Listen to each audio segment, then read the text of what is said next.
श्री कृष्ण अवतार की कथा।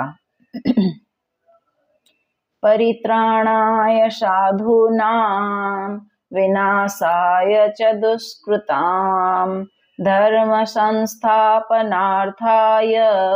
संभवामि युगे युगे। साधु पुरुषों के परित्राण, दुष्टों के विनाश और धर्म स्थापन के लिए मैं युग युग में प्रकट होता हूँ। अपने इस वचन को पूर्ण चरितार्थ करते हुए अखिल रसामृत सिंधु षडैश्वर्यवान सर्वलोक महेश्वर स्वयं भगवान श्री कृष्ण भाद्रपद की कृष्ण अष्टमी की अर्धरात्रि को कंस के कारागार में परम अद्भुत चतुर्भुज नारायण रूप में प्रकट हुए। वात्सल्य भाव भावित हृदया माता देवकी की प्रार्थना पर भक्त वत्सल भगवान ने प्राकृत शिशु का सा रूप धारण कर लिया। श्री वसुदेव जी भगवान के आज्ञा अनुसार शिशु रूप भगवान को नंदालय में श्री यशोदा के पास सुलाकर बदले में यशोदात्मजा जगदम्बा महामाया को ले आए। गोकुल में नंद बाबा के घर की ही जात कर्म आदि महोत्सव मनाए गए। भगवान श्री कृष्ण की जन्म से ही सभी लीलाएं अद्भुत और अलौकिक है। पालने में झूल रहे थे उसी समय लोक बालग्नि रुधिराशना पिशाचिनी पूतना के प्राणों को दूध के साथ ही पी लिया। संकट भंग किया। त्रिनावर्त बकासुर एवं वत्सासुर को पीस डाला। सपरिवार धेनुकासुर और प्रलंबासुर को मार डाला।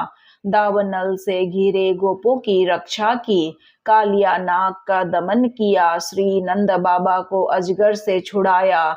इसके बाद गोपियों ने भगवान को पति रूप से प्राप्त करने के लिए व्रत किया और भगवान श्री कृष्ण ने प्रसन्न होकर उन्हें वर दिया। भगवान ने यज्ञ पत्नियों पर कृपा की। गोवर्धन धारण की लीला करने पर इंद्र और कामधेनु ने आकर भगवान का यज्ञाभिषेक किया। शरद ऋतु की रात्रियों में ब्रज सुंदरियों के साथ रास क्रीड़ा की। दुष्ट शंखचूड़ यक्ष अरिष्ट और केसी का वध किया। तदंतर अक्रूर जी मथुरा से वृंदावन आए और उनके साथ भगवान श्री कृष्ण तथा बलराम जी ने मथुरा के लिए प्रस्थान किया। श्री बलराम और श्याम ने मथुरा में जाकर वहां की सजावट देखी और कुवलिया पीड़ हाथी मुष्टिक चानूर एवं कंस आदि का संहार किया। माँ देवकी एवं पिता वसुदेव को कारागार से मुक्त कराया तथा राजा उग्रसेन को भी कारागार से मुक्त कराकर राज सिंहासन पर बैठाया। फिर वे सांदीपानी गुरु के यहाँ विद्याध्ययन करके उनके मृत पुत्रों को लौटा लाए।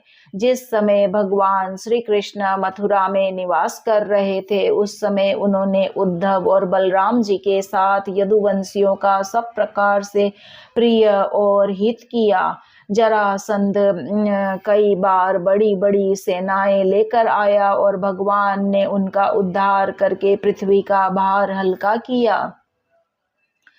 काल यवन को मुचुक नंद से भस्म करा दिया। द्वारकापुरी बसाकर रातों रात सबको वहां पहुंचा दिया।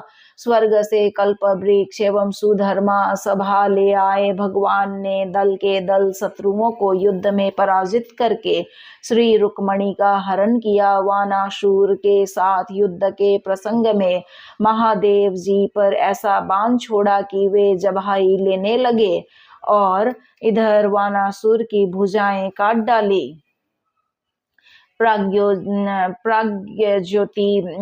ज्योतिषपुर के राजा भौमासुर को मारकर 16,000 कन्याएं ग्रहण की।